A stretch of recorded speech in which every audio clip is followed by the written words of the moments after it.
प्रिय आत्मन, आज आपको योगा बाय शिवा में बहुत ही महत्वपूर्ण बात बताने जा रहे हैं। प्राय ऐसा सुनने में आता है कि लोग कहते हैं कि हम योग अभ्यास कर रहे हैं, आसन कर रहे हैं, लेकिन उसका कोई लाभ नहीं मिलता है। तो यहाँ आपको मैं स्पष्ट रूप से, चूँकि शास्त्रों से उदाहरण दूंगा तो वो बहुत लंबा हो जाएगा। उन बातों को मैं सरलता शब्दों में आपके सामने प्रस्तुत कर रहा हूँ, क्योंकि गुरुदेव योग सम्राट श्री देवरहा बाबा ये हमेशा ये कहते थे कि अगर योगी रोगी हो गया, इसका मतलब उसने योग के रहस्य को जाना नहीं। तो योग के दो प्रबल शत्रु हैं और योग के दो प्रबल मित्र भी हैं, यम और नियम। ये बहुत बड़े मित्र हैं। यम क्या है? यम के अंतर्गत आता है अहिंसा, सत्य, अस्तेय, ब्रह्मचर्य और अपरिग्रह। और ये यम हो गया। नियम के अंदर क्या आता है? शौच, संतोष, तप, स्वाध्याय, ईश्वर परिधान। तो यम में 5 और नियम में 5, ये तो इनके वो प्रबल मित्र हैं।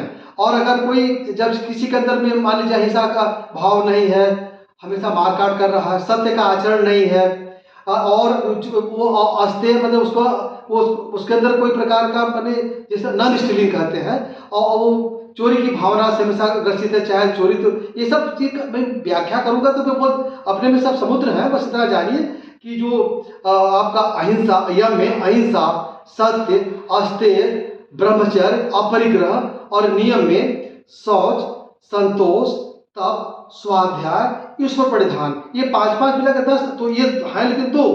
अच्छा, ये तो मित्र रूप में है। और अब रह गया, अगर इनको कोई फॉलो करता है, पालन करता है, तो जो अभ्यास करेगा योग का किसी भी, क्योंकि योग अपने में लय योग, ध्यान योग, मंत्र योग, संसार योग, प्रेम योग, विरह योग, हठ योग, राज योग, सहज योग, ये सब बहुत तरह के हैं, लेकिन सबका विलय राजयोग में हो जाता है। और ये जो अष्टांग मार्ग है उसमें ये यम नियम पहले आता है। पहला यम नियम का पालन नहीं किया और वो शुरू हो जाते हैं। और अब इसके शत्रु कौन है? तो शत्रु इसका सबसे बड़ा है अतिरेक। हम किसी काम को अतिरेक में न करें।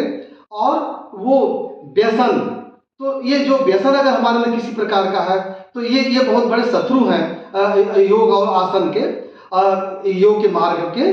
और ये जो अतिरेक है, देखिए भगवान ने गीता में स्पष्ट कहा, आहार विहार युक्त आहार विहार से, पहले कि अति को उन्होंने मना किया, अधिक खाने वाला और एकदम न खाने वाला, बहुत सोने वाला और एकदम न सोने वाला। तो ये सब चीजें इसमें बाधक है। और इसलिए भगवान ने समत्व की बात की, समत्वम योग उच्यते। ये बहुत पूरा 18 अध्याय तो गीता, वो जो गीता 18 अध्याय है, ये पूरे वेद शास्त्र सबका निचोड़ है उपनिषदों का, और वो पूरा योग है। 18 अध्याय गीता कंप्लीट योग है। तो अब यहाँ बात ये आती है कि जब भगवान ने समत्व माने सम होना है आपको, माने वो अति नहीं जाना है कि जिस काम में है बहुत खा रहे हैं, या बहुत सो रहे हैं, या एकदम नहीं खा रहे हैं, या एकदम वो दिन रात जग रहे हैं, तो अति से बचना है। और व्यसन, क्योंकि व्यसन इसका सबसे बड़ा शत्रु है। अच्छा, इसके बाद अब आपका यम नियम सबसे बड़े मित्र आपके हो गए। और समत्वम योग उच्चते, भगवान ने कहा कि ये समता में रहे, चूंकि वो समता का। और ये जो बात आती है, योग तो पूरा योगेश्वर कृष्ण का ये बहुत बड़ा वो आशीर्वाद है, वरदान है। योगेश्वर शिव और योगेश्वर कृष्ण। तो ये चीज जो लोग समझ नहीं पाते हैं, और वो व्यसन में रहते हैं और यम नियम का पालन नहीं करते हैं। और उनको फिर वो, क्योंकि अगर आप आसन को सही ढंग से करना शुरू कर देते हैं तो चमत्कारिक शक्तियां आपकी बॉडी में आपको परिलक्षित होगी, आपको बताना नहीं पड़ेगा।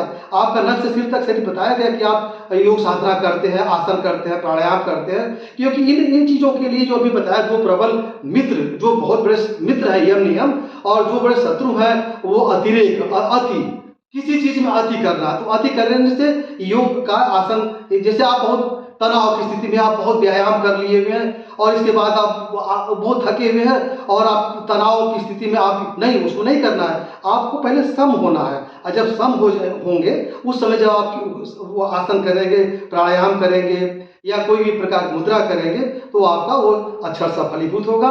तो इसको ध्यान, फिर से मैं कहता हूँ इस बात को कि यम नियम जो 5-5 हम मिला के 10 हो गए, इनका पालन करिए। और इसके बाद में अतिरिक्त से बचिए, जैसे कि अति खाना, ना बिल्कुल ना खाना, अधिक सोना और बिल्कुल ना सोना।